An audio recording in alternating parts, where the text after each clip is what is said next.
Everyone, Doug here. So before we get going on this episode on Ghostbusters 2, I wanted to let you know that I had the pleasure of guesting on a friend of the pod, Case Aiken's show. If you recall, Case was on our episode on Calvin and Hobbes, and he'll be on an upcoming episode on Dazed and Confused.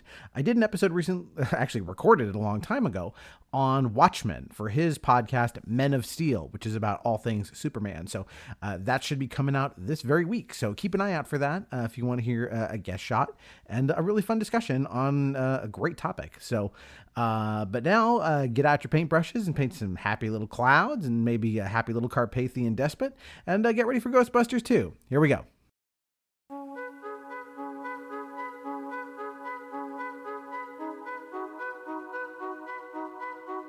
Hello, and welcome to Nostalgia Marcana. I'm your host, Doug Leaf. Each episode of this podcast, we'll look back on the movies, TV, games, people, and phenomena that we still love talking about all these years later, and ask ourselves why these bits of pop culture still enchant us today.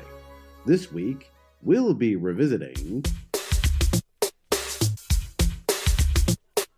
Too hot to handle, too cold to hold. They called the Ghostbusters and they're in control. Had a throwing party for a bunch of children. Well, all the while the slime was under the building. So they packed up, regrouped, got a grip, came equipped, grabbed their proton packs on the back, and they split. Found out about Vigo, the master of evil. Try to battle my boys? That's not legal. Yeah, I think this is gonna be another one of those fun ones. Hot soul, dance.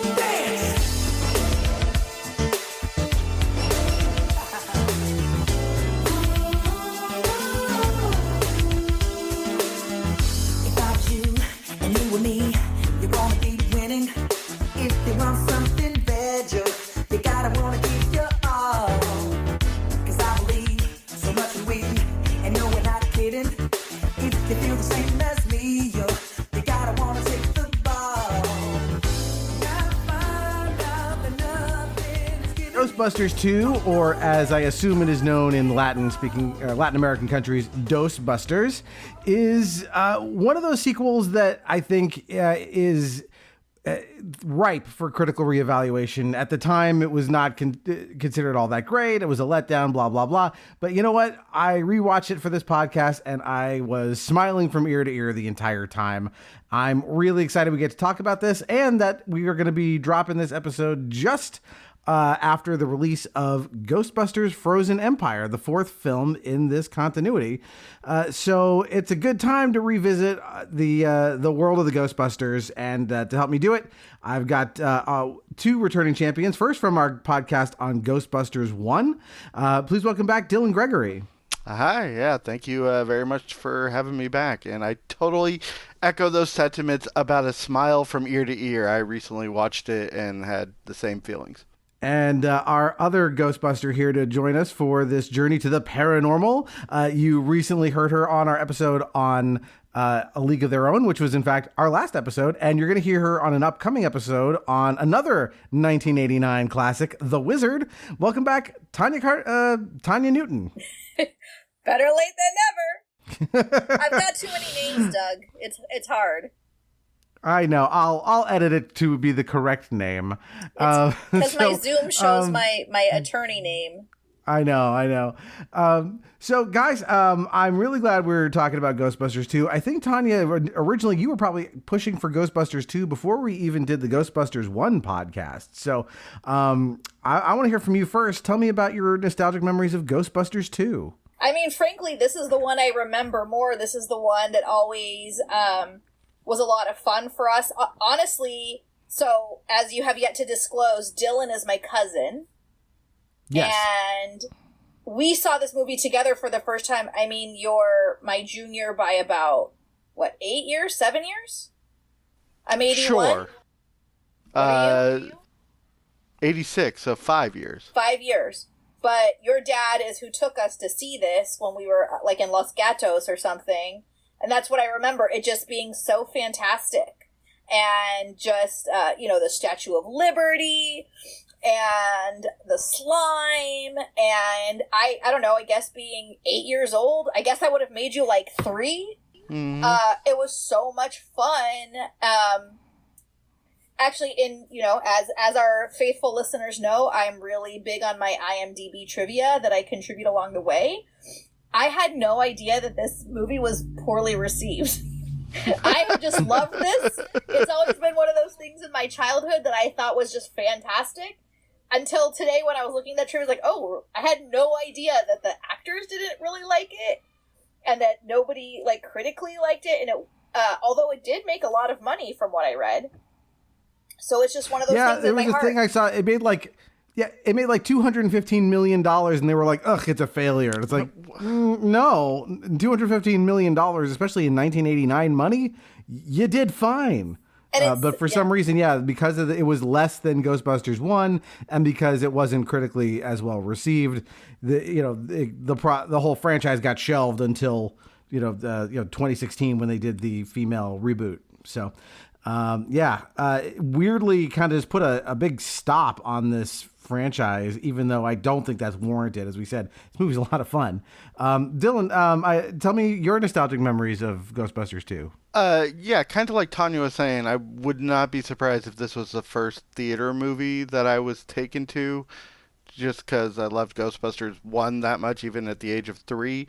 But very much positive memories of the movie. I have a group of friends that are about 10 years older than me, and whenever this movie was brought up, I'd be the one defending it tooth and nail, telling them that they're all too harsh on it, that it's, a really enjoyable time. I credit this for introducing me to Run DMC for probably a decade before I realized that was actually them singing the song. But it's just fun. When I was watching it, again, that's the one thing I took away, is how much fun, pretty much start to finish, it is. Yeah, I definitely remember seeing this in the theater. This is a 1989 movie, and I'm hard-pressed to think of a better year for movies, just pound for pound, than 1989. On this podcast, we've already done Batman, and we've done Indiana Jones and the Last Crusade. Wizard is coming up. But, just to name a few, of incredible movies that came out in this one year. But I did know that it wasn't well received, and the weird nostalgic memory I have of this is that we had it on VHS. My dad would tape things off of the TV, or he would have two VCRs and pirate stuff from one VHS cassette to the other. And so he had all these VHS cassettes in a room upstairs with multiple movies per tape. And sometimes he would attach little like a picture he'd cut out of the newspaper that related to the movie or something and tape it onto the outside of the thing, so you knew what was in there other than just the words listing the movies. And for this one, I distinctly remember there was a little clipping of a picture of like the guys, I think, when they go down into the sewer, and then but there was actually a little review. It was a 2-star review, and the line I for some reason still remember was, in this sequel, the Ghostbusters battle a river of slime, and that's not just the reviews. I don't know why that stuck with me. But yeah, I don't think this movie is as tightly put together as Ghostbusters 1 is. There's certain things that are like kind of a mess and like don't make sense, but it doesn't really matter because it's such a fun ride from beginning to end. It is, yeah. So those are my memories of Ghostbusters 2. Yeah, you unlocked something for me. We had that same ripped off Ghostbusters 2 VHS, but somebody had taken the time to draw the Ghostbusters 2 logo, and I could just picture that in my head right now. It was I wonder what happened. It's the ghost with the 2? Yeah, the ghost with the 2. In a blue pen. Like, so important to me. I'm amazed at how vivid that memory is right now. And I hadn't thought about that. And gosh, since how long it was since that tape went missing. Yeah, it's funny that, we'll get to as we go through the movie, but the logo with the ghost with the 2 on it is on the side of Ecto 1 on the car, which implies that within the movie, they know it's a sequel. They know they're the Ghostbusters 2. A little odd. Anyway, why don't we get into it? Because there's a lot to talk about in this movie and a lot of really fun stuff along the way to get into. So we open on just a immediate card that just says 5 years later. So we are 5 years post the battle with Gozer, and we see this pink slime, which is going to be kind of our primary antagonist in a way, bubbling up through cracks in the street. Dana, Sigourney Weaver, takes her baby carriage through it, and as people tend to argue around her, as New Yorkers do, the carriage takes off on its own into the street and barely stops at a bus in the middle of an intersection before Dana can grab him. And I really like this opening. I think it's very similar to the library opening in 1. Like, it kind of just sets the tone of, like, we're back in the world of the Ghostbusters. Yeah, I thought, going back to this one, this actually opening was the most like Ghostbusters 1. It evoked that same feeling. It drew you in pretty quickly. There wasn't as much of the campiness that the rest of the movie has as in this opening. And it was done very well to bring back Sigourney Weaver, show there's some spooky stuff going on, and then hit in with the logo and the theme song coming back in. I don't remember what the theme song did, but right at that same... Oh, no, it's Ray Parker. Yeah. It's right away. Yeah. Yeah, no, you're getting right into it. I mean, they really do, like... I think it is a good job of evoking the tone of the first one. I think tonally it's pretty of a piece with the first one for the most part. And they do a good job of balancing between, like, spooky, scary stuff and then obviously, SNL comedy from our main crew. So we get the logo, like I said, you get Ray Parker, and we see Ecto-1, but it's like blowing smoke out the back. It's seen better days. As Ray and Winston roll up to a house, they're told there are 14 of them. They're 4 feet tall, and it turns out to be a birthday party, and they are performing, and it is the saddest shit you've ever seen. Listen up, look who's here!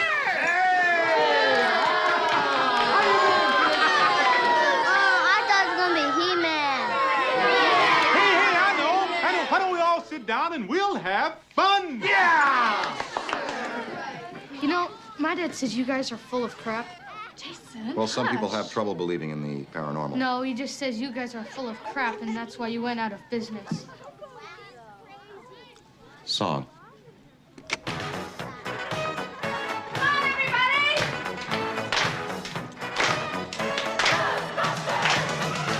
There's something strange in the neighborhood. Who you gonna call? And it don't look good. Let's go get a beer, all right? Yeah. Let's go have fun. As Winston puts it, something like that. It is. It's pretty pathetic. I like the line from the kid. It's like, my dad says you guys are full of crap, and that's why you went out of business. Yeah, they're just clearly their life has gone upside down from 5 years prior, and just trying to get whatever scraps they can. I was amazed at how prescient that line is compared to what we've seen since 2020. These people dealt with the 50-foot Stay Puft Marshmallow Man stomping through downtown New York, and we got this kid's dad. It's just, you guys are full of crap. Yeah, this is a thing that gets repeated. Yeah. This gets repeated in Afterlife as well. We talked about that in the first Ghostbusters podcast, where, like, people are acting like, what? There's such a thing as ghosts? It's like, this shit was all on TV. Like, millions of New Yorkers saw this. This is, like, bigger than 9/11, and people are like, I don't know that it was ghosts are real. Or like, you couldn't have more evidence than this if you tried. They don't spell this out directly, though. Like, they'll talk about later that they were, like, sued out of existence or out of business. But there's also, like, I think between the lines, you're supposed to understand that defeating Gozer also put them out of business, because that was, like, the prime driver. That's why ghosts were appearing. Yeah. So that, like, by doing that, they ended the ghost threat, and thus there was no need for the Ghostbusters anymore. If you don't consider the real Ghostbusters cartoon to be canon. I sort of equated it. I was thinking about this. This is maybe a stretch, but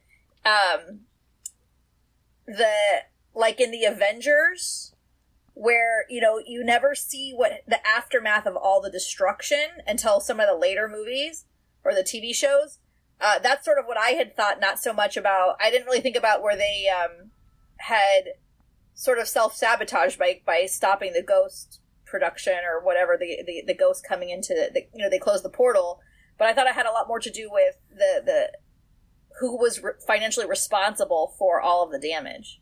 And I know they address that It's in some of both. the later Avengers movies. Yeah, it's both. I think because they definitely talk about them being on the receiving end of a bunch of lawsuits because of the events of Ghostbusters 1. But also, I think, that Gozer and that there is the source of the psychic energy at that time until this new threat emerges.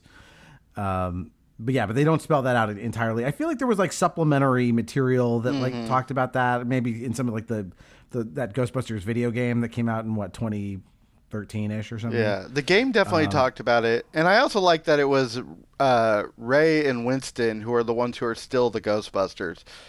Like, Winston's still just along for the ride, and Ray's the one who couldn't let, mass sponge migration go, so why would he let Ghostbusters go? Yeah. It does make sense for the two of them to be the ones kind of trying to hold it together as best they can. And now we get the scene exactly of like them, Ray and Winston talking about it. Like, why are we doing this? We got sued by everybody. The Ghostbusters doesn't really exist anymore. But Dana, in our next scene, goes to visit Egon in his lab, where he's trying to determine whether human emotions affect the physical environment. I love this, that he's got this married couple in a room that like it's a they think it's a waiting room, and they've kept them in there for 2 hours while they just increase the temperature. This is like shades of the electrocution experiment in 1 with Venkman. We're ready, Dr. Spangler. Good. We'll start with the negative calibration. What are you working on, Egon? Trying to determine whether human emotions actually affect the physical environment. It's a theory Ray and I had when we were still Ghostbusters.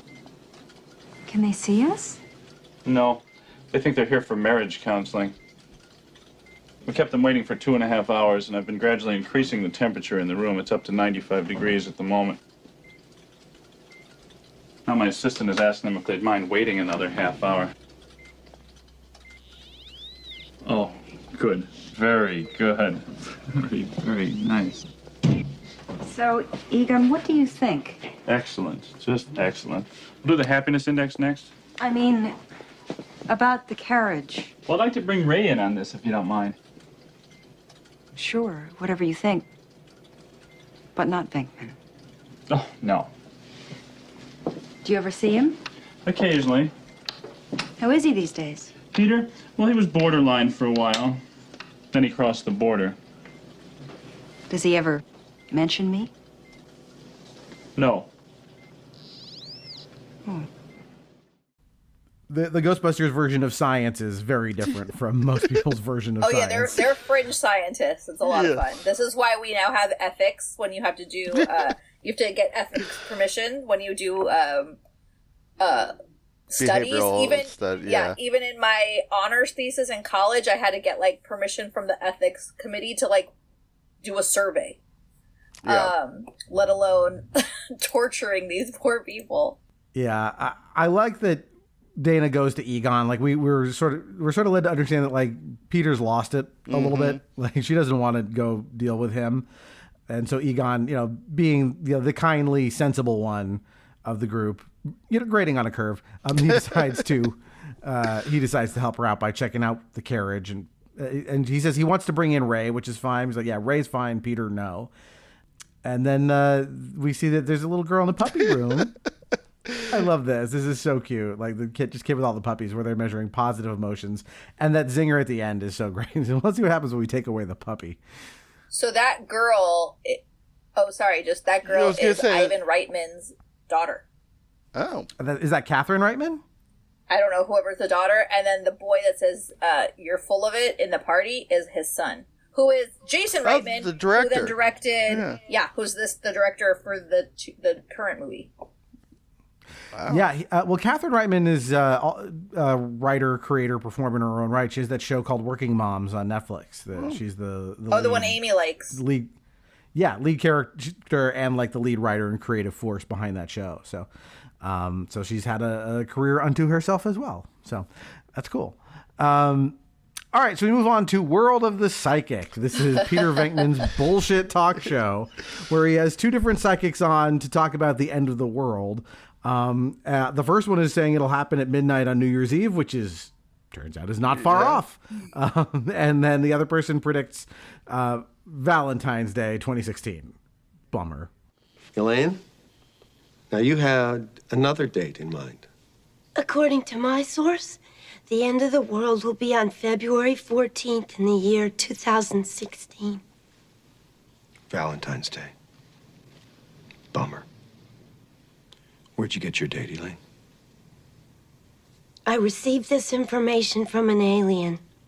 As I told my husband, it was in the Paramus Holiday Inn. I was having a drink at the bar, alone, and this alien approached me. He started talking to me. He bought me a drink, and then I think he must have used some kind of a ray or a mind control device because he forced me to follow him to his room. And that's where he told me about the end of the world. So your alien had a room at the Holiday Inn, Paramus. It might have been a room on the spacecraft made up to look like a room at the Holiday Inn. I can't be sure about that, Peter. I also like what this opens up in the world of Ghostbusters, because we've had Ghostbusters 1 was very specific. It was ghosts and this interdimensional being. But now we're establishing psychics. We're establishing something about hairless cats. Like, this world of the psychic just unfurls all the paranormal stuff to another level that hasn't been reached yet, even with Terror Dogs and Stay Puft Marshmallow Men, for this one just off the wall. But we're given the validity of the psychic, so what else could be true at this point? Yeah, I remember when that date was approaching in the real world, people were sending around bits about this on the internet, about, you know, the joke that, the world's going to end. It's Valentine's Day 2016 is coming. Peter Venkman said so. Yeah, it just shows he leans into, whatever he's trying to figure out, whatever that scheme is. It just is, Peter Venkman just is, kind of in it for, I don't know, for a scam, for a quick buck, but he's just, he just leans in wherever, he can get an easy ride, I think. Well, he even admits in the next scene, he says, I am a fraud. Yeah. And the mayor happens to be passing through the studio.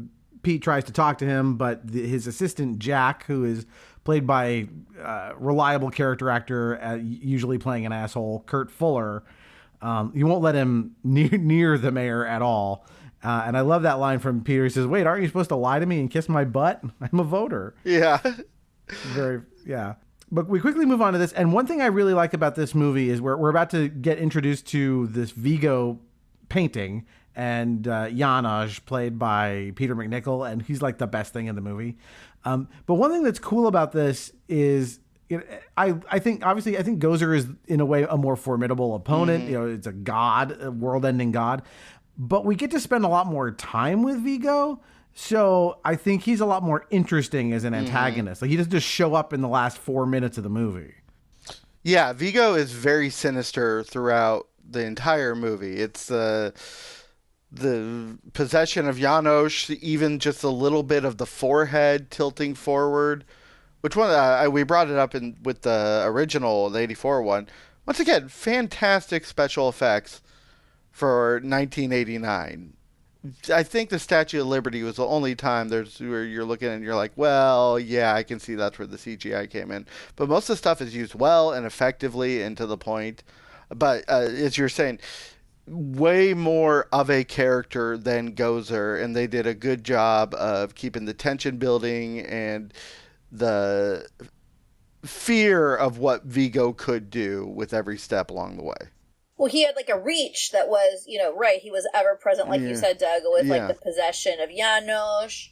But, he's kind of, what does Dana say later in the movie? I feel like he's like staring at me. He's following me. He even smiles. Like, he is willing to sort of break from, he's willing to break from being still, to let himself, he knows, well, I'm going to take over anyway. So might as, little bits and pieces. Oh yeah, he's there. Or, later in the scene after they take the pictures and he, his essence in the pictures creates the fire in the picture room. Yeah, he's there and he's a presence no matter what. Yeah, cursed painting is a great idea to begin with. Like, I think this is just a really fun concept. I don't know if they ever had accursed painting in the real Ghostbusters cartoon.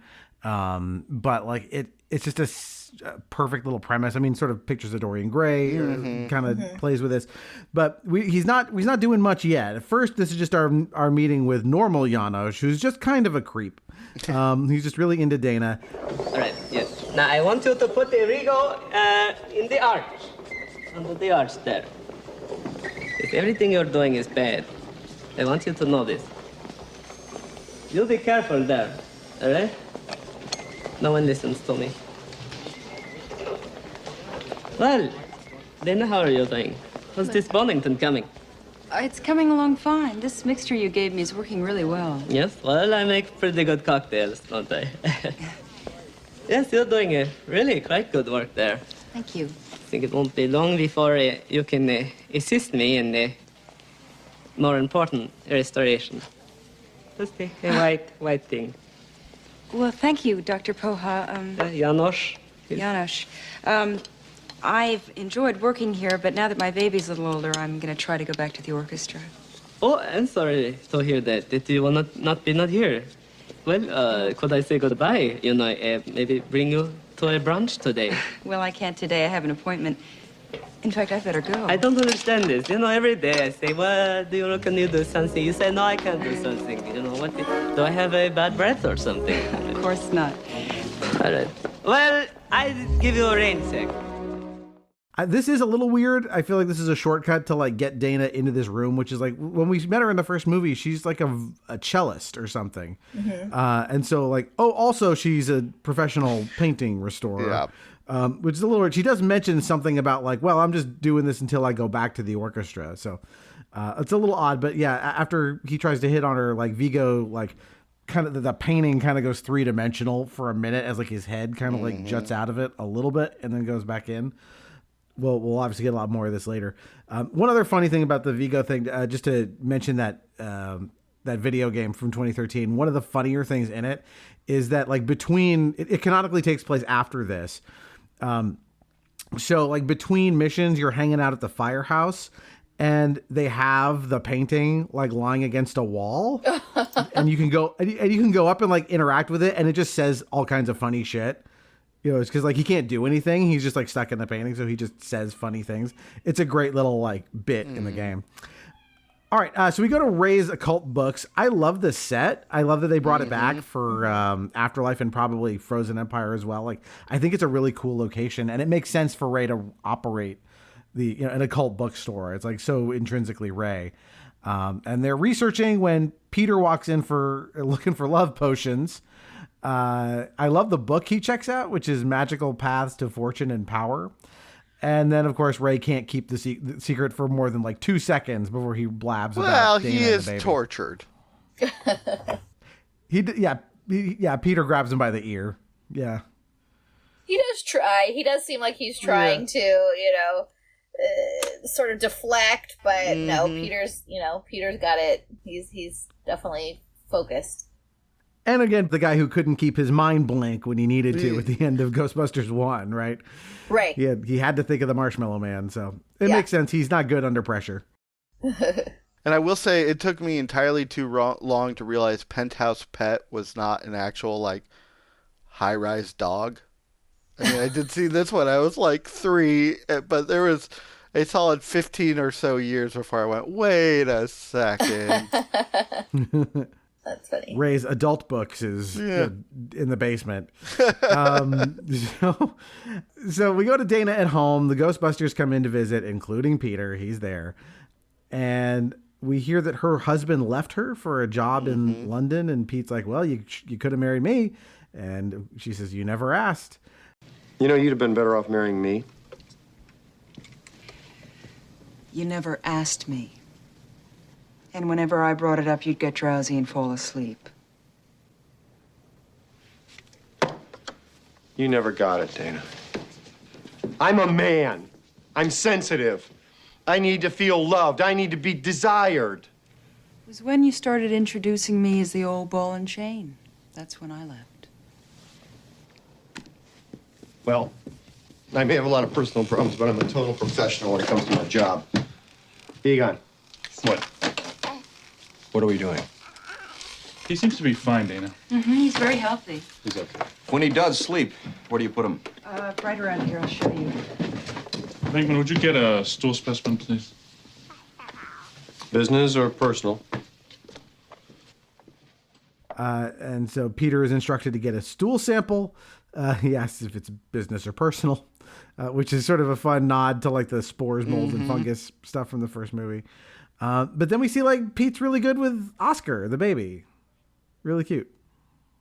And this scene also has my favorite joke in the movie, which is the Slinky comment. Yeah, Egon didn't have any toys. We had part of a Slinky, but I straightened it. Yeah. That is like it's funny that like there was so much tension about the writing of this movie and it was hard to get done because like lines like that are just like that is absolutely of a piece with Ghostbusters 1. It's perfect.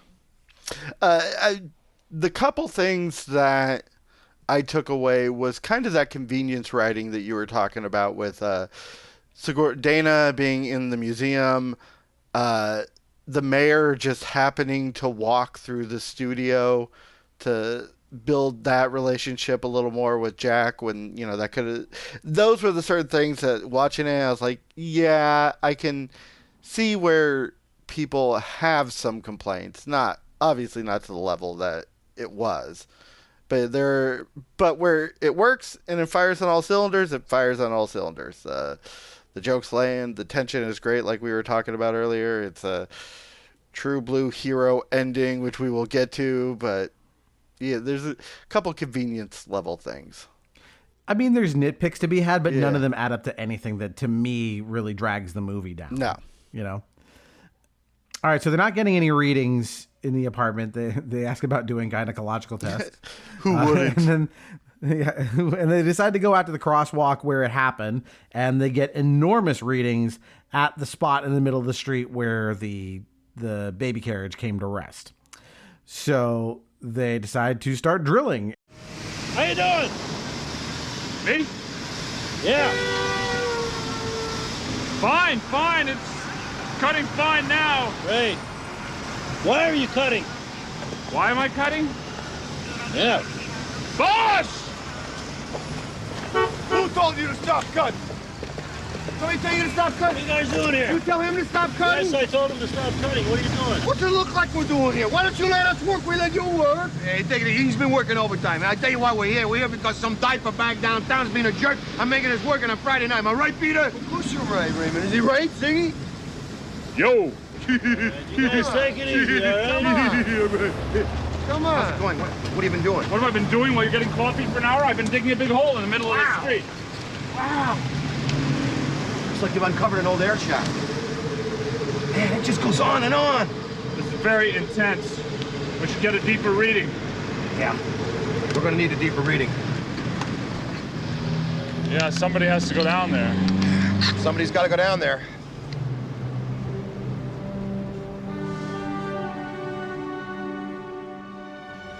And this is, I love this, like all of them is like, whenever they're kind of called upon to be con artists about, you know, why they're drilling in the middle of the street and who approved this. Oh, I love this scene. Yeah. This is really fun. Yeah. Well, of course, Ray, again, always drawing the short straw, is the one who has to go down on like the winch into the depths beneath the street, you know, where they're exploring. Like this whole scene is really good. Yeah. When, you know, so Ray's coming down, he's, you know, slowly being entered, but at the top, you know, at the manhole cover is Egon, and, you know, the Con Ed guy is like, you know, what are you doing? And, you know, Venkman has to sort of pass block for him, and whatever he looks to Egon for some, like, assurance, and all Egon can say, because he can't ad-lib, like, he says, yo. Yeah. You know, that's his tough guy thing, and yeah, it's just so funny. Yeah, I feel like Ray gets the short straw in terms of going down into the sewer. I don't know why they don't bring Winston along for this. Maybe because he doesn't have a science background, but like Venkman is the mouth. He's the one who's going to talk his way around these guys. But yeah, Egon is the polar, like the last person you want for that. Yeah. You know, I feel like Ray could, if he was up on the surface, probably could hang a little better in terms of that. He'll play along a little more. Yeah. And we intercut this like delve into the depths with the museum. And this is where Vigo finally comes out of the painting and like blasts Janos. And he gives like my favorite like monologue in the movie.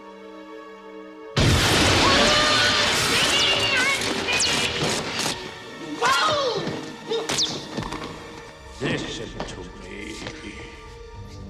What? I, Vigo, the scourge of Carpathia, the sorrow of Moldavia, command you. Oh, command me, Lord. On a mountain of skulls in the castle of pain, I sat on a throne of blood. What was will be, what is will be no more. Now is the season of evil. Evil? Find me a child that I might live again. A child. A child.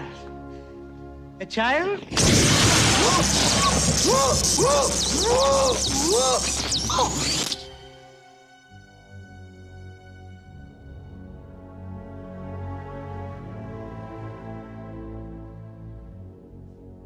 A child.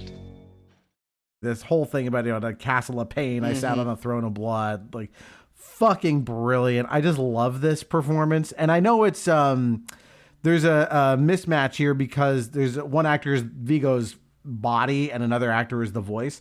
I don't think you can tell. I think it's dubbed really well. But like this whole thing where he like lays out like, you know, I'm basically a demon in human form. Find me a child so I can live again. You can see that like slime cathedral behind him in the painting. Like, it's so good. I love this scene so much because it's like this is a great way to establish the villain again, like way ahead of, you know, say where Ghostbusters 1, we would have just gotten like the temple in the fridge and that's it. Yeah. And another thing that was fantastic was establishing Janos as being a pluckless idiot because he goes through that whole thing, bring me a child so that I might live again. And Janos just like, yeah, okay. A child? Like, it has to get, yeah. So it just establishes him as being as much of a loser as he is throughout the movie. So it's a great connection between the two of them. You also need this because like Janos is going to do some shitty stuff.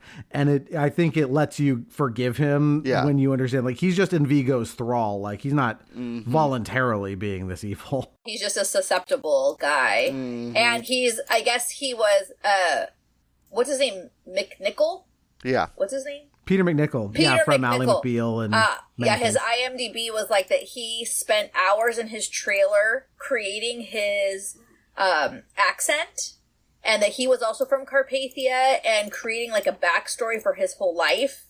And sort of all of this stuff and creating a backstory kind of for Vigo. It was great. And that Vigo is sort of based on Vlad the Impaler and I think Rasputin. Yeah. Which totally I mean, you can see how that works, but it just, he just spent so much time just creating this whole backstory so that, you know, how he would come to be in this situation. Yeah, they'll get into that later on. They'll reveal some more of Vigo's backstory and like why he's in the painting and stuff. Like I think all of that stuff works really well.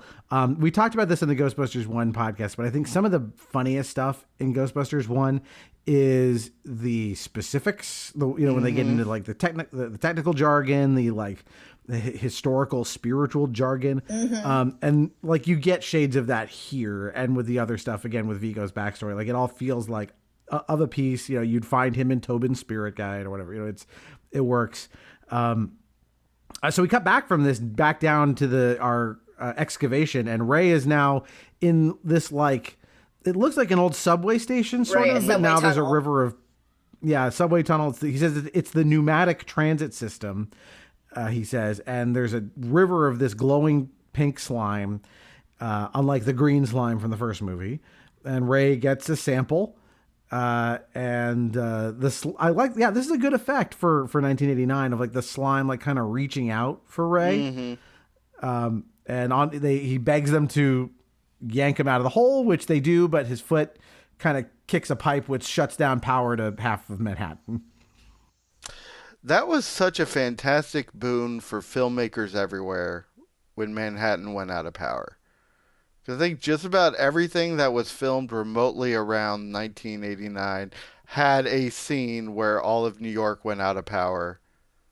It's also just a good visual. It's just a fun, and it's a catalyst for so many other things. It's, we don't really use it in this movie like for a specific function, except to sort of, then they quick shot to court, which is where I think the movie really kind of starts to get cooking. But it's a great visual, and you can do a lot with that. It's always the funny joke too that like the mild mistake they seem to make has wide-ranging consequences of like, it's the entire city runs through this one pipe, It's just a fun moment. Yeah. So we get Dana is checking on Oscar in his crib when Janos comes to visit, since this is a baby that he knows. Who is it? It's Janos. Hello, Janos. This is a surprise. Oh, hello. Yes. Well, I happen to be here in this neighborhood, and I thought that I would stop by to see how is it with you. Because of all this blackness. Oh, it was. We're fine, thank you. Well, then you're okay. Yeah. Well, how's the baby? Oh, he's okay. Yes. He's sleeping. Oh, but I would. It's okay. All right. Do you need anything? You want me to come in? No, thank you. Well, just thought that I would check. Well, hey, you. Don't let the bed bugs bite. Good night, And like, I love how this is shot. Like, this is all scary. Like, this is all played for horror. Like, the hallway he's in is like just red because it's only lit by like an exit sign, because the power's out. Like, super creepy. And he asks, can I come in? And she says no. Like, she senses something's wrong. And then he goes, okay. And then like his eyes just glow. Yeah, and, like they're their own flashlights. Yeah, that's great that's effect. Great. I love this. Yeah, like super scary. Like pretty, again, like I love that these movies can layer in like an actual scary ghost thing to go with the, the more comedic stuff. All right, so now we get to trial. The Ghostbusters are now on trial for shutting down power in Manhattan. At least not Winston, because he wasn't there. Again, weird that he's sort of out for this part of the movie, but nevertheless, we've got our judge played by like another reliable actor, Harris Yulin, who like he's one of those it's that guy. Mm-hmm. Like he's that guy in everything. He says the court doesn't recognize the existence of ghosts, which again, like shades of what you said before, of like people not believing this shit. And their lawyer is unfortunately Louis Tully. Your Honor, ladies and gentlemen of the audience, I don't think it's fair to call my clients frauds. Okay, so the blackout was a big problem for everybody, okay?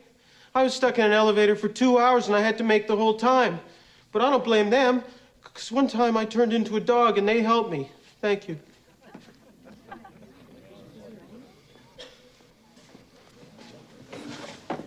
Very good, Louis. Short but pointless. But it's just a great, like not cameo, but just great intro back to, call back to Lewis, and he comes in and he's just like this terrible suit and just like, sweaty and like waxy hair and just like, I only do taxes or tax law or something. It's just hilarious. I got my law degree at night. That's okay, Lewis. We got arrested at night. I mean, if you told me that Rick Moranis ad-libbed half this stuff, I would believe you. And there's so much good stuff in here. The whole thing about, one time I turned into a dog and they helped me. Like, fantastic. The judge is like, what the Nothing hell? further. Oh, yeah. Oh, when Pete is like, no, you've done enough. Yeah. What he says is it's short and pointless. Yeah. Really good. So the court is, I guess we've skipped past the verdict, or it's a bench trial. I don't know what's going on. But Judge Asshole is laying into them, and the slime, which is an exhibit in the trial, starts bubbling. Oh, actually, I skipped something. Like when Venkman's on the stand, he the crowd, like, it's interesting, like, the institutions all hate the Ghostbusters, but, like, the people still love them. Like, he's like, hey, sometimes, shit gets real, and who you gonna call? And there's, like, cheers. Yeah, they cheer from but the nevertheless, audience. cheers from the audience, but he lost the trial, and this, like, culminates with, like, the judge screaming that if he had his way, they'd be burned at the stake. The judge who doesn't believe in ghosts just goes immediately to puritanical. To Salem witch trials and burning them. Yeah. Peter Venkman, Raymond Stans, Egon Spengler, stand up! Get up! You too, Mr. Tully. Find you guilty on all charges. Order you to pay fines in the amount of $25,000 each. I send you to 18 months in the city correctional facility at Rikers Island. Evie, she's twitching. I'm not finished! On a more personal note, let me just go on record as saying that there's no place for fake charlatans. Your Honor? Shut up! Tricksters like you in decent society. Your Honor, this is important. You play on the gullibility of innocent people. Yes, sir. Be quiet. But my hands were tied by the unalterable fetters of the law, and I would invoke the tradition of our illustrious forebears. Reach back to a purer, sterner justice and have you burned at the stake! wow! Oh my God, the Scoleri brothers!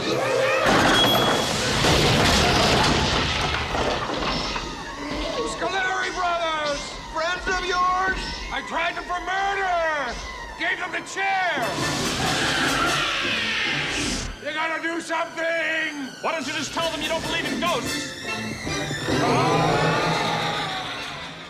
But his rage, causes the slime to bubble over until two ghosts, the Scoleri brothers, burst out of it.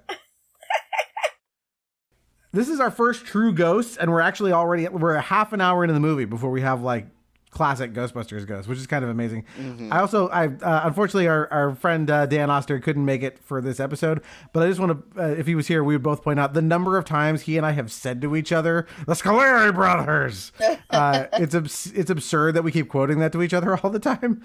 But I think it's just something about this actor. Like every time he shows up in something, we'll do that because that's all you can think of when you see him. That's yeah, totally. No, it's great. And then all of a sudden, they clearly somehow, when they pop out, it's the judge is now near the defendants, which this is a giant courtroom. And so I don't know how they quickly all scatter, but like rejoin. And he's like, you better do something. And they have the wherewithal. And I feel like this is actually where Louis Tully, kind of swoops in and kind of can be the hero because Venkman's like, oh no, I've got this. Or what is he called? This judicial mistrangement order. Like, he doesn't even know what a restraining order is. But he's like, well, we don't want to expose ourselves. And he's you don't want us exposing ourselves. Yeah. But he comes and he's able to, to pull out a W, which is hilarious. Mm-hmm. Well, yeah, I mean, it's one of those things where like this judge has been such an asshole and like ghosts aren't real, blah, blah, blah. Well, now that they're in his courtroom, it's different. Right. And so they're like, all right, we're going to go and take these guys out. And this reminds me a lot of the scene with Slimer in the hotel. But I love the, Do, Re, Egon thing. That is my favorite line in the whole movie. Do, Re, Egon.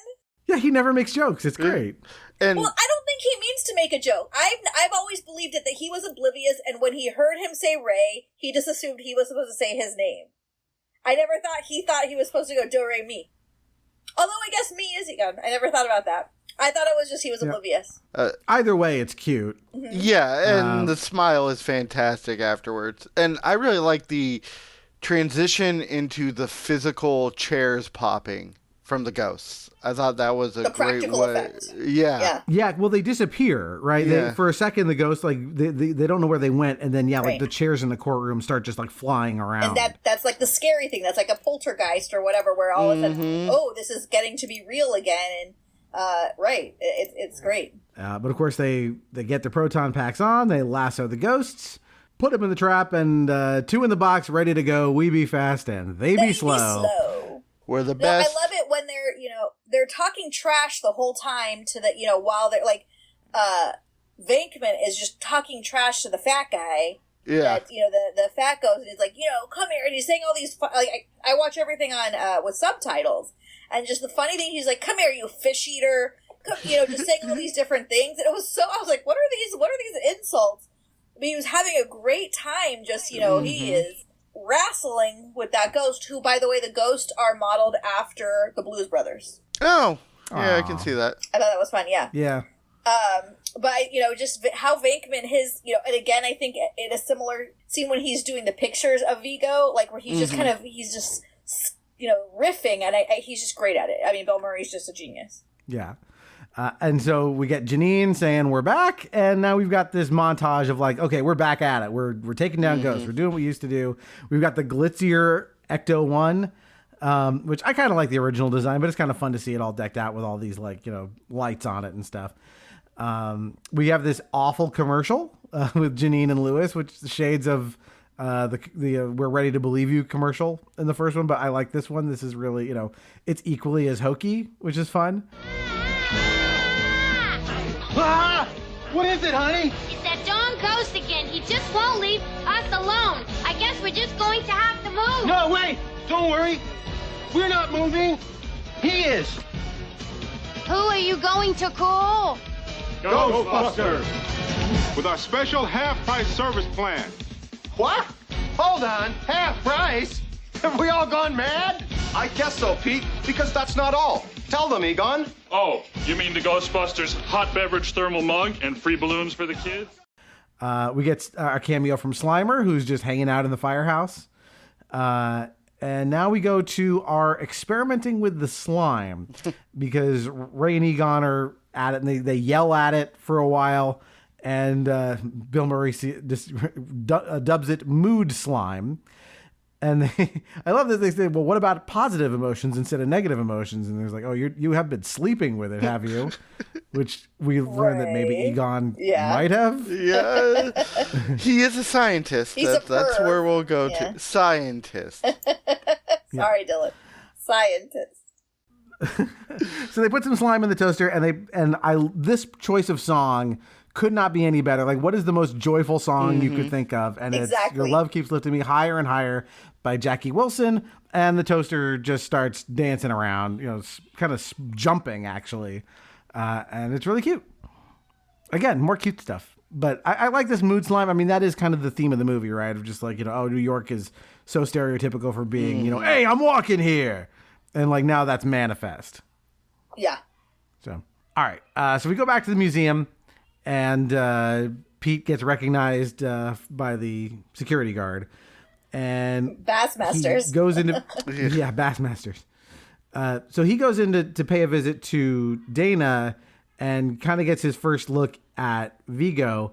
And Janos starts talking about some of Vigo's backstory, about he was, a magician, and but also a genocidal madman, et cetera, et cetera. Peter Venkman, this is Dr. Janusz Poha, the head of our department. Yes, I have, of course, seen you on the television. Quite enjoy. You're not your own business, I hope. Well, it's top secret. Say, Johnny, you gotta go again, too. No, actually, I'm preparing this portrait for the new romantic exhibition. Yes, this is Prince Vigo, the roller quartet in Moldavia. Bit of a sissy, isn't he? He was a very powerful magician, Dr. Venkman. And a genius in many ways. He was also a lunatic and a genocidal madman. I hate this painting. I felt uncomfortable ever since it came up from storage. Well, you're probably feeling what Vigo's feeling. Carpathian kitten loss. He's missed his kitten. We'll just put one in here by the castle. Yes, we don't go around altering liable afterwards, Dr. Venkman. Go. Yes, I think go. Yes, the joyfulness is over. He's kidding. Well, you're not going to get a green card with that attitude, pal. Okay? I don't know what to do. Oh, of course, of course. I get it. You're sweet on this hunky stud, aren't you? You know, Peter, every now and then, I get the feeling that that painting is watching me, even smiling at me.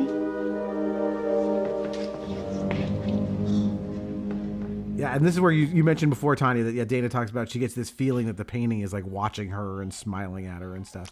He's just missing his kitten. Right there by the throne. This is then where they do take the pictures, though, right? This is No, where Bankman. No, is that a next scene? No, that comes the next time they come to the hotel. This is just where they're establishing there's something wrong with the painting, and they're building up the relationship between Dana and Venkman. And also, again, Janos is, we know he's, again, like, ensorcelled, but, like, his, like, reverence for Vigo and his accomplishments and stuff. I think this scene is also the one that had, it's either this one or the next one. Janos was talking, and I remember thinking to myself, where the heck is he from? 2 beats before Venkman's line of, Janos, where the hell are you from? And I was like, wow, that is perfect writing. If right when I was thinking that, we got the question for it. And what does he say he's from? The Upper West Side. The Upper West Side, yeah. I assume he's from the same country as, like, Martin Short's character from Father of the Bride. Just like, Europe somewhere. So it's bath time, and Dana gets Oscar ready for the bath, and the tub starts filling with, like, slime. And she grabs him and runs out the door, which, again, like, great horror scene. Like, it's creepy as hell. Yeah, that's a scary one. So she runs to Peter's apartment to spend the night there. Interesting set here. And who passes out full jacket and clothes on the couch face down like that? Like, yeah, it's an I don't know if this is what I would have pictured if I was given the assignment of, like, let's draw out what Peter Venkman's apartment looks like, and, like, I get that it's messy, like that fits, but it's I don't know how to describe it. I feel like I don't say that it's a mismatch between the apartment and Peter Venkman, but it's definitely, like, odd. Mm-hmm. But he is he's there to help. So they call Ray. They call in, Egon. Egon is making what will become the slime blaster or blower device. And this is where he says he looked up Vigo, and we hear more again about, like, his this is the Rasputin stuff that he was like, he died. He was 105 when he was, like, beheaded and stabbed and everything else. Oh, and before his head died, this is, he had his own prophecy. Right. That he would return. Yeah. Right. Awesome evocative. I will point out the song that's playing behind them is Flesh and Blood by Oingo Boingo. I was like, oh, good. You got some Danny Elfman into your ghost movie. That belongs. Yeah. I like that song. Anyway, so Peter tells Dana they're going to look into it. And we get another scene of, like, Peter and Oscar bonding. And I'm trying to remember, like, do we establish that Oscar is in fact Peter's kid, or is he just really good with this kid? No, he's not. No, he's he's the symphony guy's kid. Yeah. So, and one of the IMDb trivia said that he is in like a DVD commentary. Ivan Reitman sort of avers that from Ghostbusters 1, when she's walking with some guy, like, through, like, New York City and Peter's there, something like who's the stiff, that it's him, that it's he's the father. Oh, here was a fun thing about in that scene. This is where I guess Peter asks to help put down Oscar. Yeah. and then he just, like, yells at him, he puts him down. I never really got that until I watched that today. Your belly button sticking out too far, and you're a terrible burden on your poor mother. He literally puts him down. It was a funny little play. Yeah. Yeah, and they talk about possible spooning arrangements. Yeah. Which is cute. Yep. Fun moment. And this is where, I'm sorry, I had this out of order, but the Ghostbusters reconvene, and this is where we get the discussion about Vigo, killed 6 different ways. And did you find anything at Dana's?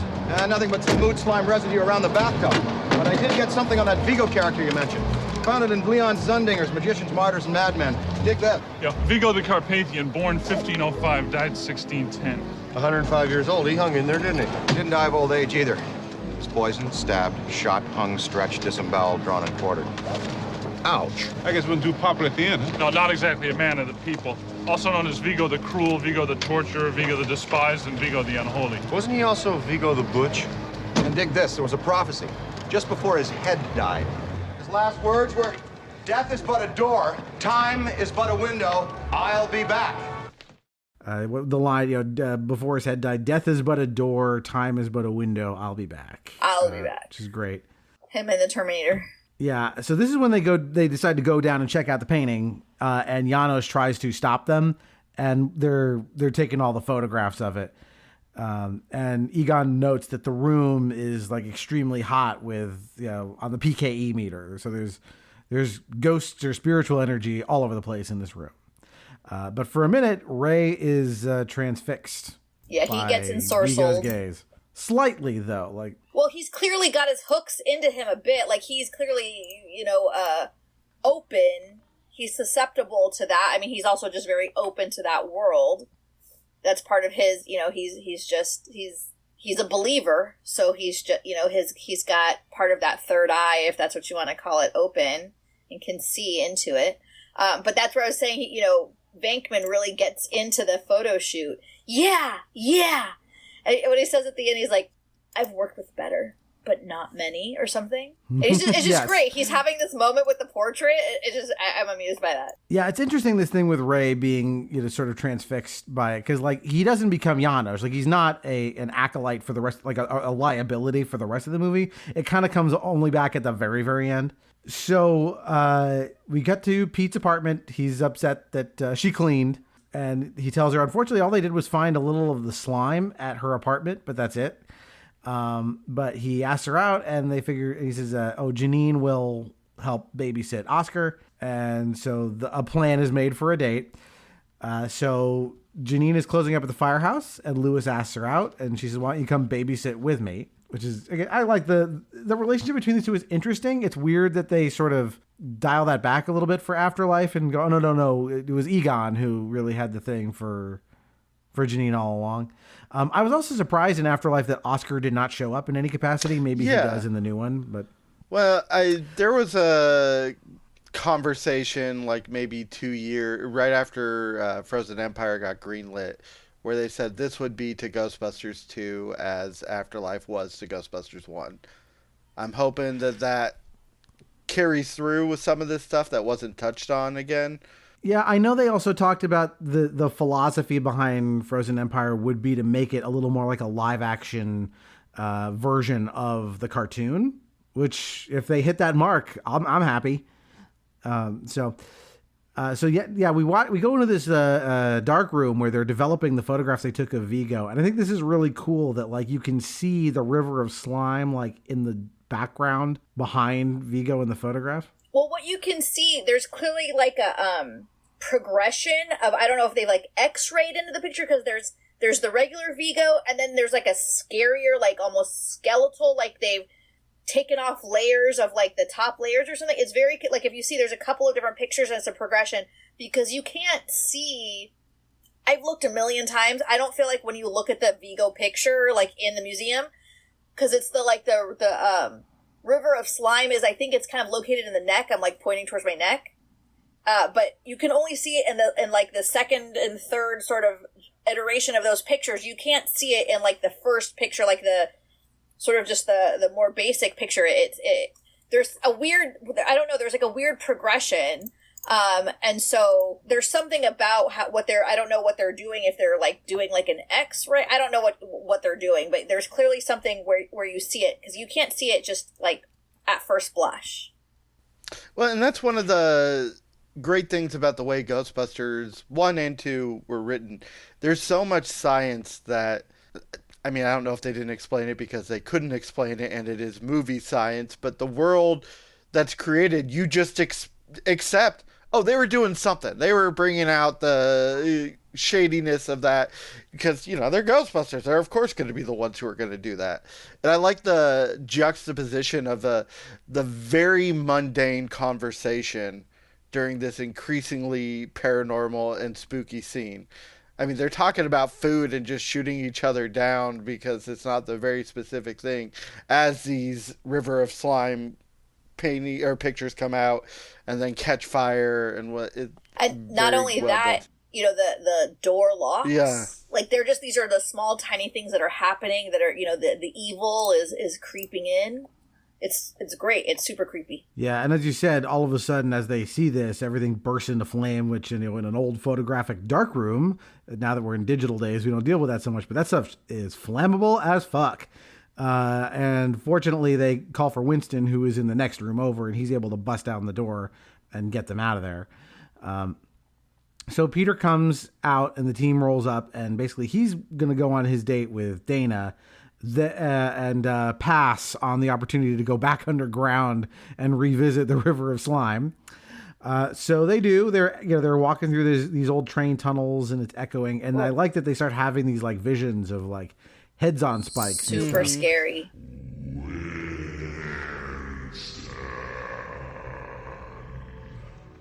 Okay, I'm out of here.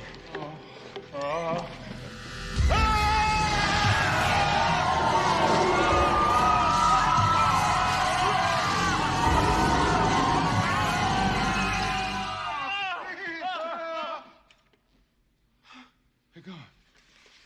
What the? Before we go any further, I think we should get our proton packs. Good idea.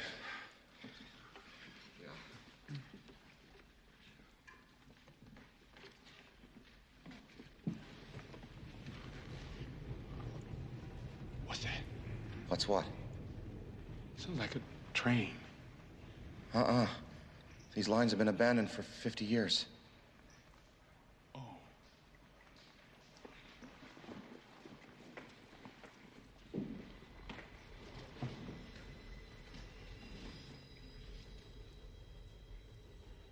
Probably in one of the tunnels above us.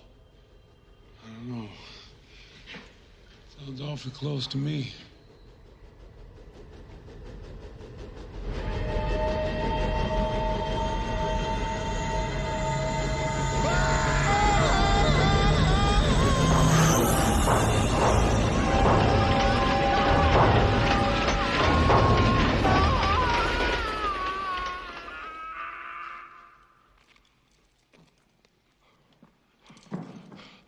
I think that was the old New York Central, City of Albany.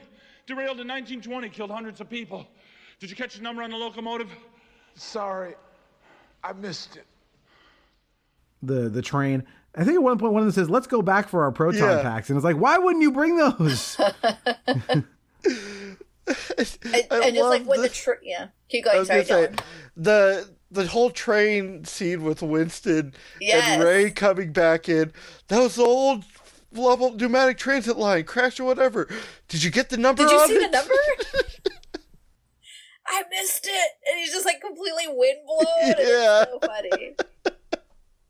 Yeah, because the train goes straight through. Yeah. It's a ghost train. It doesn't have any physical embodiment, but it goes straight through Winston, who just stands there and screams the entire time as it's passing through and by him. Yeah, it's really good. Like a great bit of physical acting from Ernie Hudson. So they're looking around like, where's Ray? And it's like, oh, Ray found his way back down into the slime chamber where he was before. They're trying to get a sounding to figure out how deep the River of Slime is when it pulls Winston in, and they dive in after him. And so now we get to the dinner date with Pete and Dana, and they're about to kiss when we cut away to Lewis helping put the baby to sleep. So the seven little dwarfs had a limited partnership in a small mining operation. And one day a beautiful princess came to live with them. And they bartered housekeeping services for room and board, which was a real good deal for them because they didn't have to withhold Social Security or income tax or nothing, which you're really not supposed to do, you see. But for the purposes of this story, I think it's okay. It really is a great place. I mean, it needs a woman's touch. But I think it looks really good. You know. Bedtime. You're very good with children. Thanks, I practiced on my hamster. And again, like shades of like that party in Ghostbusters 1, but he's like Totally. doing the seven dwarfs to the baby. Yeah. He's like, oh, the seven dwarfs formed a limited partnership. And like all that, like, again, like accounting legal jargon from him is just fucking perfect. And I don't know it for sure, but I would bet even money it's all improvised and brilliantly. Yeah, agreed. And so now we get him and Janine are canoodling, and the Ghostbusters pop out of the manhole covered in slime and just ready to kill each other. And they figure out, oh, they're right in front of the museum, and like all of this evil, like physical concentration of evil is just flowing directly towards the museum. And then they're like, we have to strip. Yeah. Yes.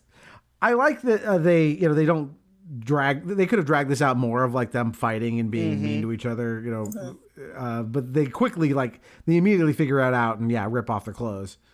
Well, again, I mean, as much as this is, you know, a farce, they're brilliant. I mean, they're brilliant. Yeah. They're able to make deductions pretty quickly and, you know, work through the problem. And so, you know, they're, you know, are they really a joke? No, because they, you know, they actually know what they're talking about as much as this is, you know, we're still talking about ghosts. Yeah. So they invade the date between Pete and Dana. They come to the restaurant covered in slime. And Ray is like, as he's like gesticulating, he's like flinging it on people and stuff. It's real gross. And they all get kicked out. And we hear On Our Own by Bobby Brown at this moment, which is like the secondary theme song for this movie. And I think it was a legitimate hit at the time. So yeah, I read that. So we go to Gracie Mansion for a minute, you know, where the mayor lives, and they are trying to make their way in to see the mayor. We'll get a little more of that in a minute, but first we cut away to Dana coming home to find Louis and Janine canoodling. In flagrante. In flagrante delicto. And she mentions Peter was arrested. Typical. Yeah. And they don't want to leave Dana alone. You know, things are not quite right.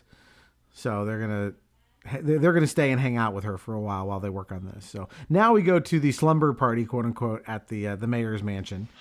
First of all, Mr. Mayor, it's a great pleasure to see you again. And we'd just like to say that almost 50% of us voted for you in the last election. I appreciate that. I'm just sorry we have to always meet under these circumstances. Mr. Mayor, we're here tonight because a psychomagnetheric slime flow of immense proportions is building up beneath this city. Psycho what? Psychomagnetheric. Big word. Negative human emotions are materializing in the form of a viscous psychoreactive plasm with explosive supernormal potential. Does anybody speak English here? Yeah, Your Honor. See, what we're trying to tell you is like all the bad feelings, I mean, all the hate, the anger, and violence of this city is turning into this sludge. Now, I didn't believe it at first either, but we just went for a swim in it, and we ended up almost killing each other. This is insane. I mean, do we really have to listen to this? Can't you stop your lips from flapping for 2 little minutes? Lenny, have you been out on the street lately? Do you know how weird it is out there? We've taken our own head count. There seem to be 3 million completely miserable assholes living in the tri-state area. Oh, please. I beg your pardon, 3,000,001. Hey. And what Budgie Brain here doesn't realize is that if we don't do something fast, this whole place is gonna blow like a frog on a hot plate. Yeah, right. What am I supposed to do? Go on television and tell 10 million people they have to be nice to each other? Being miserable and treating other people like dirt is every New Yorker's God-given right. I love this line where they're trying to once again convince the mayor to help them. I think he says almost 50% of us voted for you, which means only one of them.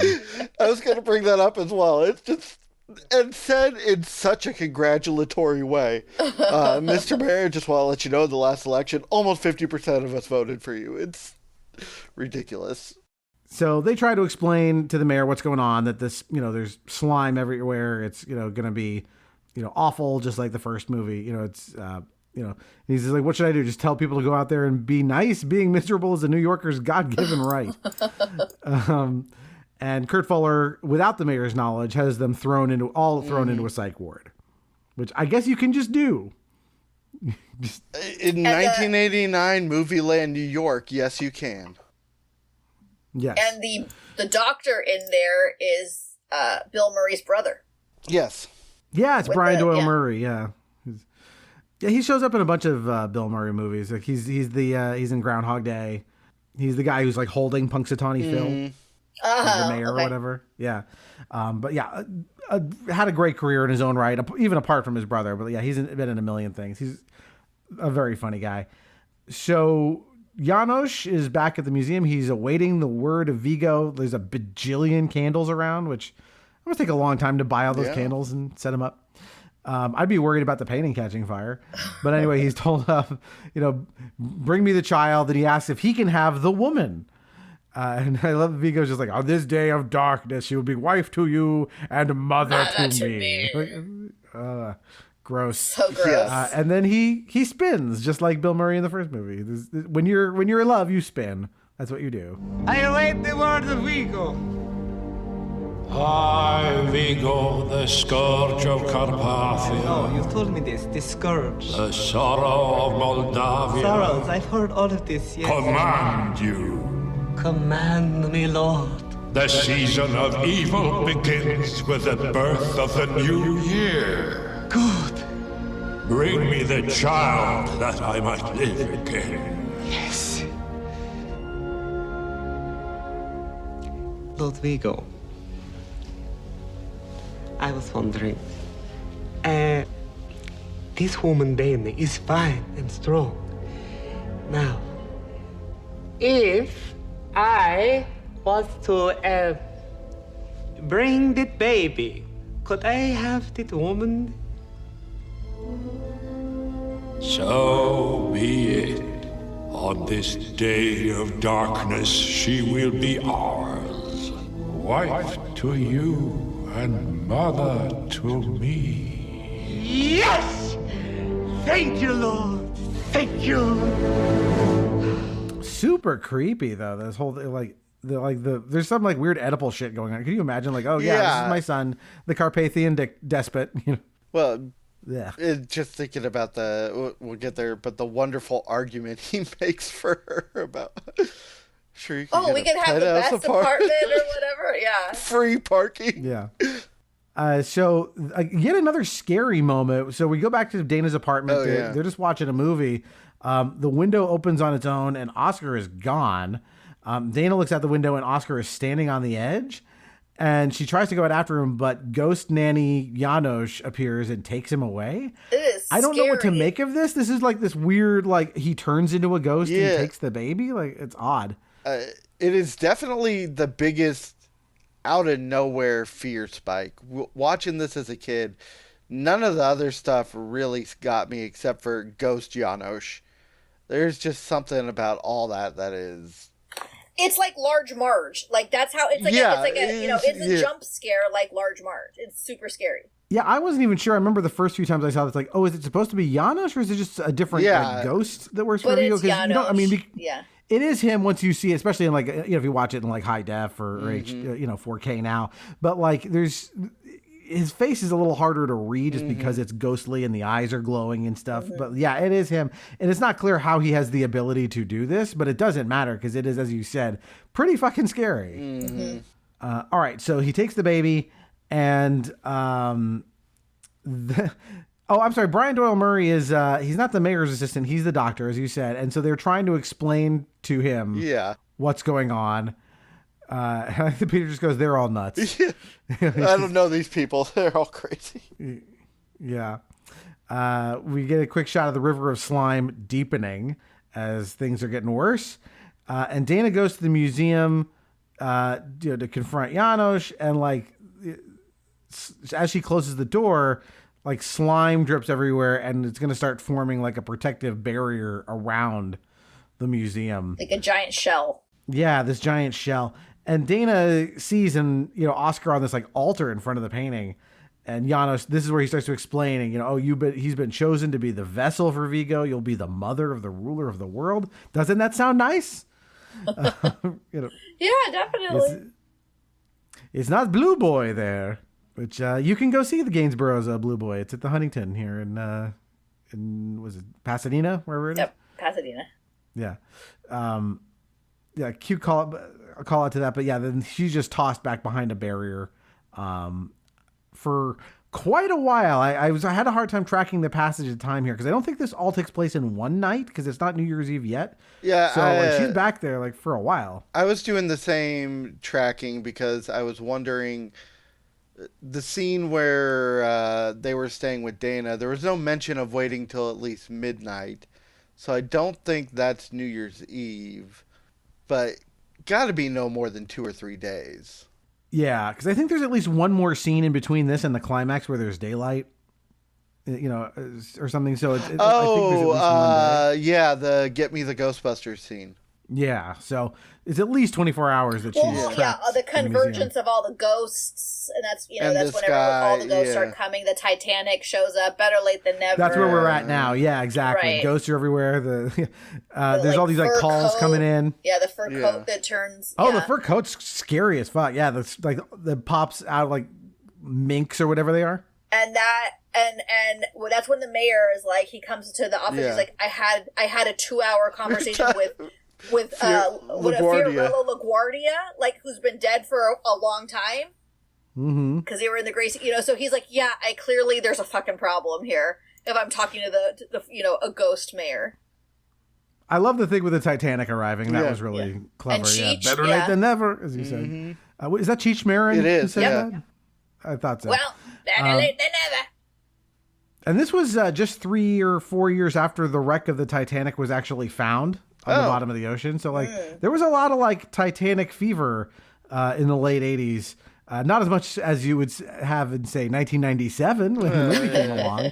But, like, I remember, like, a friend and another guest on the podcast, Alex Sosin, who did the Batman episodes with me, like, real into the Titanic because it had just been discovered. Like, I remember getting a book and reading about it. Like, there was, it was a big deal that they found the thing.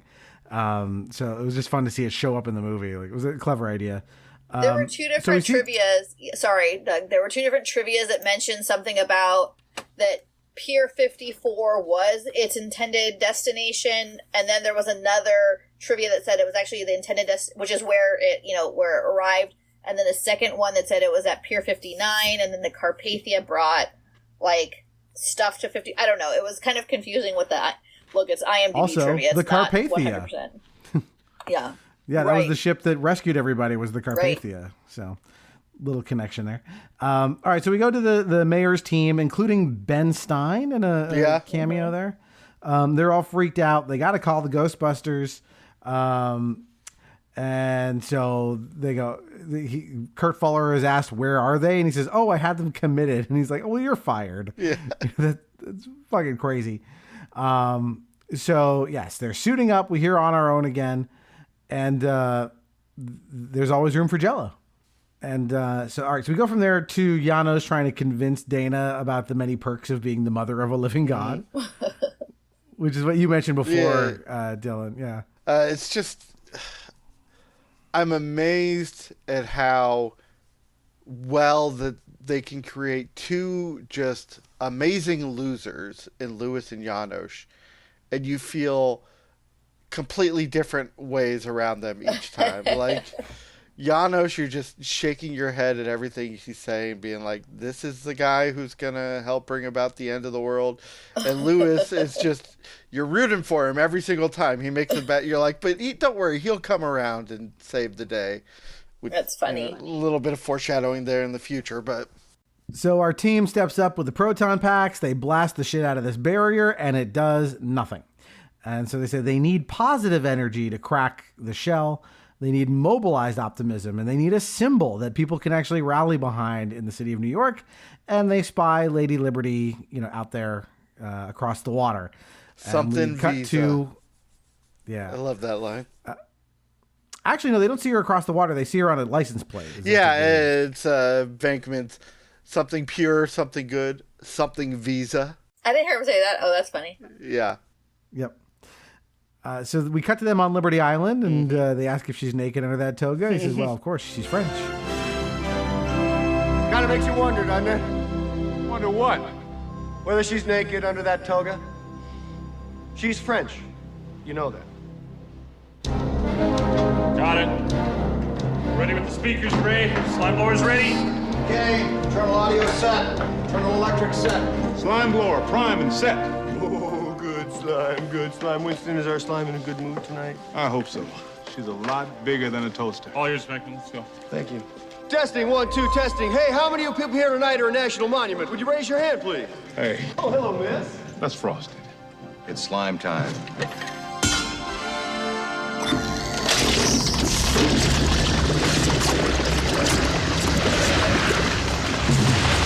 Beautiful.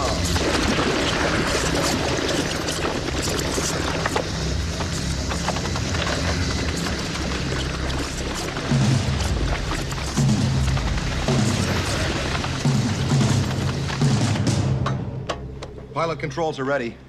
All right, it's getting late. It's almost midnight. Let's go, Venkman. Here's something off the request line from Liberty Island. We gotta squeeze some New Year's juice from you, Big Apple.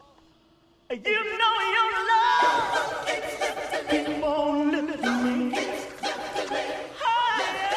And they immediately have their plan ready that they wire up the entire inside of the statue.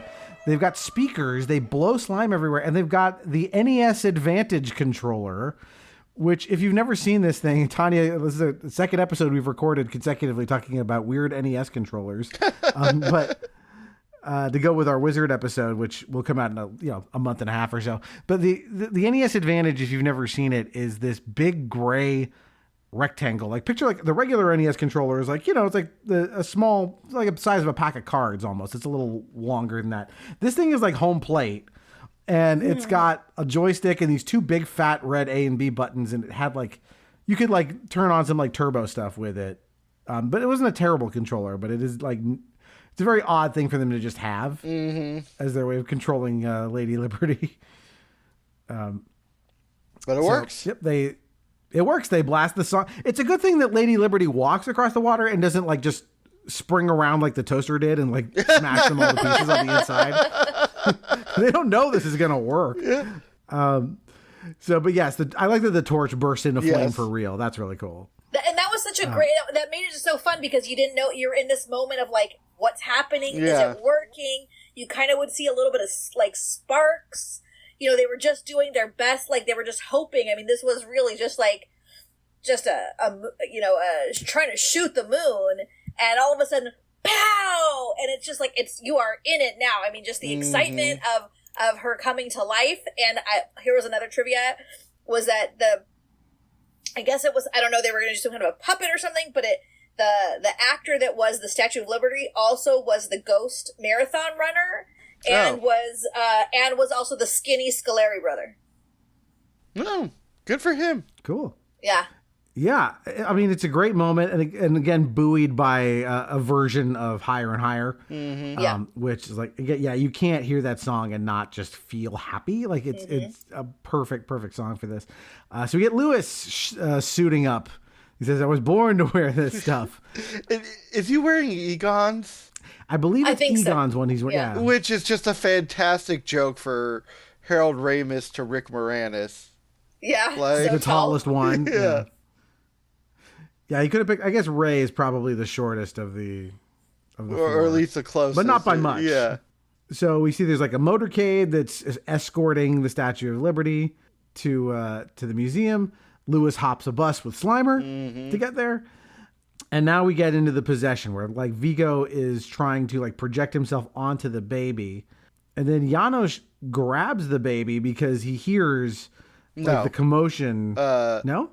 No, Janos is up yelling at them no and covering his face. Dana runs forward, grabs the baby. Oh, she grabs it. Right. I don't know why I have this in my notes as Janos grabs the baby. Right, I'm wrong.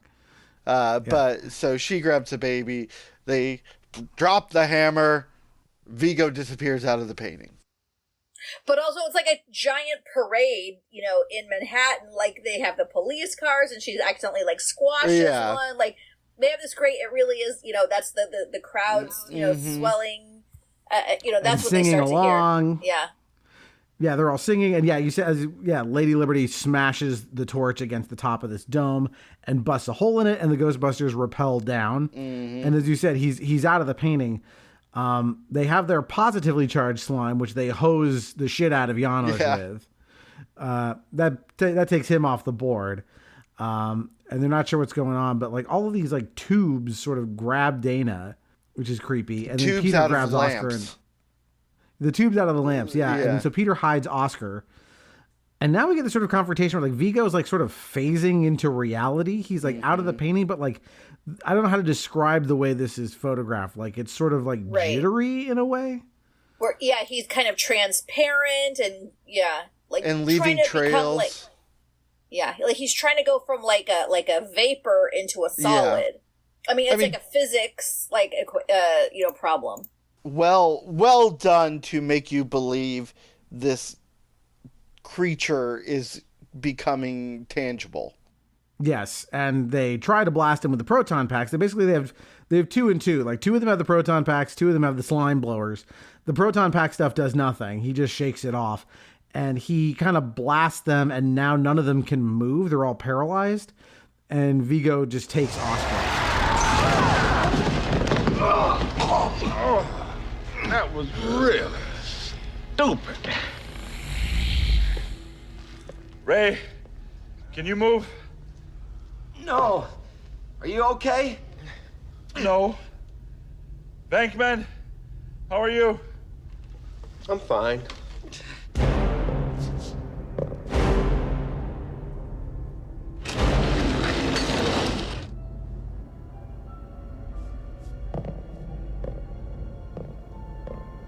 No! No! Oscar! Please, do something! Not so fast, Vigo. Hey, Vigo! Yeah, you, the bimbo with the baby. Didn't anybody tell you the big shoulder look is out?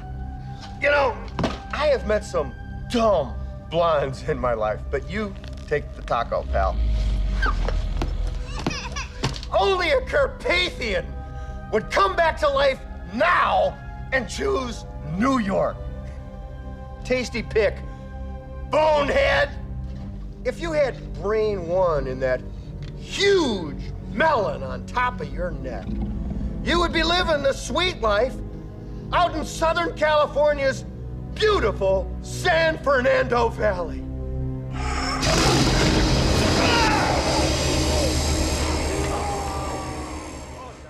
It's a quick throwback to the end of Ghostbusters 1 where they're all covered in marshmallow and Peter comes out with just like the shoulder little bit. They're all on the ground seizing up and screaming in pain, and then it clips to Venkman who's just, oh darn it.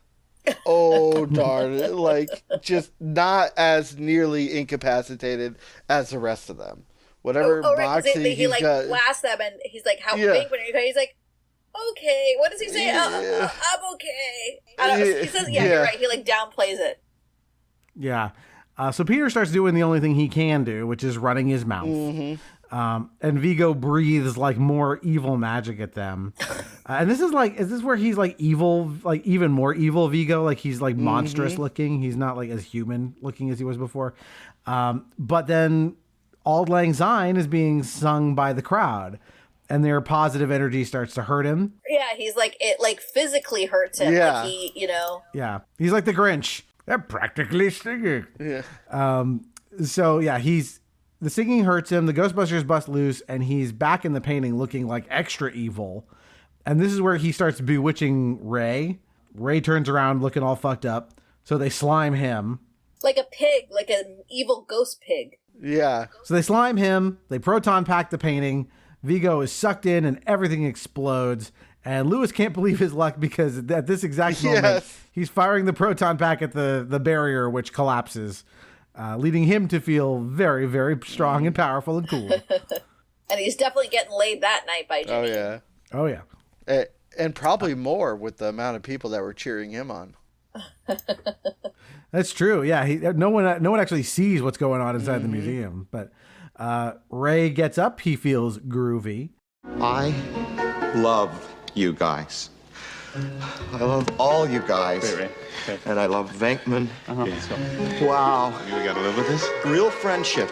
Yeah. They will come from behind. Hey. Sir, you all right? Why are my drippings with goo? You had a violent, prolonged, transformative psychic episode. Sorry we had to hose you there, but you were kind of out of control. Hey, man, let me tell you something. I love you. Yes? Yeah. Well, I love you too. Because he's covered in mood slime, like positive mood slime. Pete kisses Dana. Janos is just sort of singing to himself. I love this, like, why am I dripping with goo? I love how the pink slime makes people so just complacent that they're like, well, you were having a violent psychotic episode and we had to hose you. Well, okay.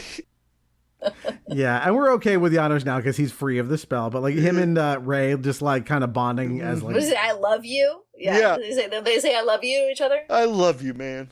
I love you too. Yeah. And of course, we now see that there's a new painting in place of the Vigo painting, which is like all four Ghostbusters as like cherubs, sort of. Yes. It's funny looking. And we get Ray Parker Jr., a warm reception outside. And then we get this, after the credits, we see, or a little of the credits, there's a moment of just celebration at Liberty Island. And that is the end of the movie. So we've done it. We've made it to the end of Ghostbusters 2. And just as I said, like just a fun movie to revisit, and it felt good to talk about it now. Like I think because the movie is so much about good vibes that it can't help but sort of like pass some on. So, I'll ask the question I always ask. Dylan, why do you think there's people still love Ghostbusters 2? I mean, yes, the initial reception was chilly, but I think in the long run, people have found their way back to it and really enjoy it. I think. A lot of the things that we've touched on, it's a fun, funny movie that still hits those good horror tones. Like, this isn't quite Splatstick, but it's kind of like Splatstick's more mature uncle. And I think it's a thing that... It's a fun ride. I mean, you find great things, even just reminiscing with us talking about it. We were all chuckling or laughing at scenes that were well acted, well improvised, well written, well everything. And you're never going to catch lightning in a bottle. That was Ghostbusters 1, but this was a heck of a good try for number 2. Tanya? Again, I mean, I think this is 30 years. I just, with my family, I guess this is, I remember seeing it with Dylan, and Dylan's dad took us to go see this. My brother and I, we watched this. I haven't shown my kids this yet, but this would definitely be in the roster of must see. I think they're probably a little too little for this still. But it's just a lot of fun. And again, it's, I think, one of those family movies that was something we watched a lot. And like I said, I never knew this was not well received, or that this was not something that was, I never would have thought that they didn't enjoy making this movie, or that they didn't think that was a good movie. I was shocked today. And because I've always just found it to be a fantastic ride. I love this movie anytime I see it. It doesn't ever feel like it's old. I mean, for being 1989, it's a lot of fun. It's just 2 thumbs up.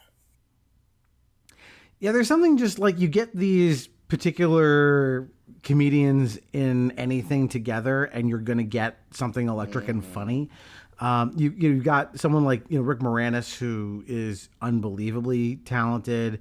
Peter McNichol has had a long career doing really just amazing, funny stuff. And he's I think a real standout in this.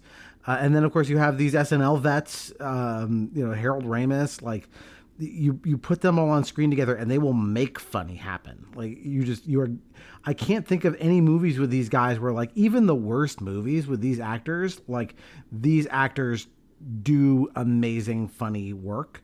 And, you will find people who go to the mat for almost any Bill Murray movie because it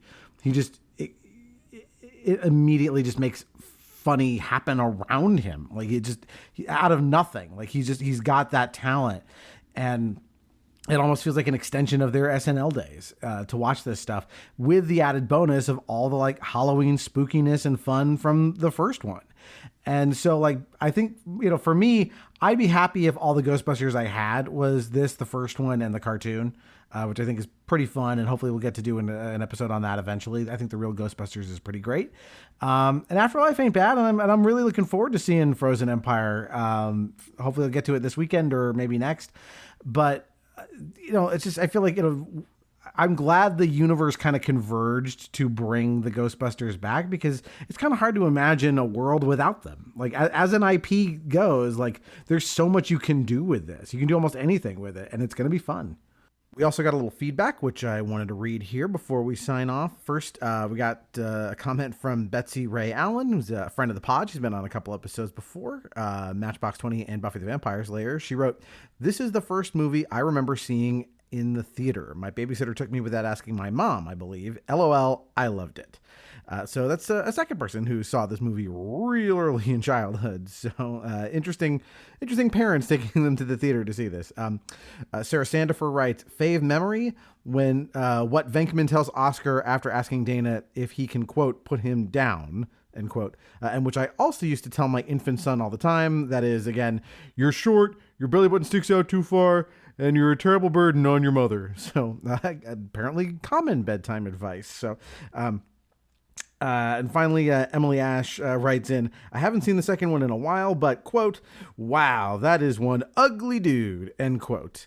And Vigo, especially Monster Vigo, not the most fetching person in the Ghostbusters universe. So anyway, that's our feedback for this episode. And send yours in on anything you like. So we're happy to read it. So thank you both for coming on and doing this. I'm really glad we were able to get this Ghostbusters 2 episode together. And does anybody have anything they want to plug before we bring this to a close? Nah. No. Dylan is a hard no. Yeah. Listen to Nostalgia Arcana. Yeah, and last time I plugged Frozen Empire, so sure, let's do that again. Go see the movie that prompted us to do this. So there we you can go. Get another and yeah, one. Tania's been on many of our past episodes, and as I mentioned before, she's got the Wizard episode coming up real soon too. And we're gonna get together in a couple weeks and record the first of a two-parter on our favorite movies from the 90s. So that'll be really cool to see how that shakes out. I'm very curious to see everybody's lists as we put those together. So so if you have thoughts on this episode, go to our social media portals. The links to that are all in the show notes. If you do have time, please do drop us a review wherever you found that, because it helps juice the algorithm that makes people find the podcast. And of course, well, if you write a nice review, I'd be happy to read it, as well as talk about any of your feedback. If you have thoughts on our recent episodes, which most recently was A League of Their Own, before that was Happy Gilmore, and before that Led Zeppelin. Coming up after this is The Big Lebowski, Monty Python's Flying Circus, Dazed and Confused, our favorite TV theme songs, The Wizard. After that, Super Mario Brothers 3. We're going to record one on Blazing Saddles. Like, we got lots of stuff in the works. So good stuff on the schedule. So be on the lookout for that. But I guess until next time, guys, thank you so much for coming. Thank you. Thank you, Doug. And until next time, that is one more entry in Nostalgia Arcana. Your love lifted me higher than I've ever been lifted before.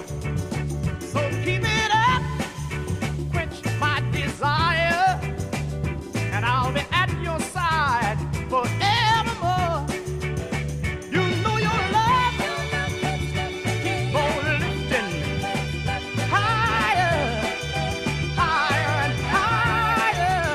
I said your love keeps on lifting higher and higher. Listen, now once I was downhearted, disappointment. You call that an accomplishment?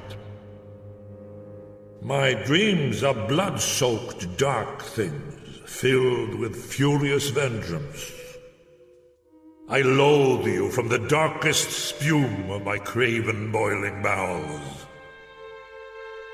My scalding wrath shall pour out upon your tender soul.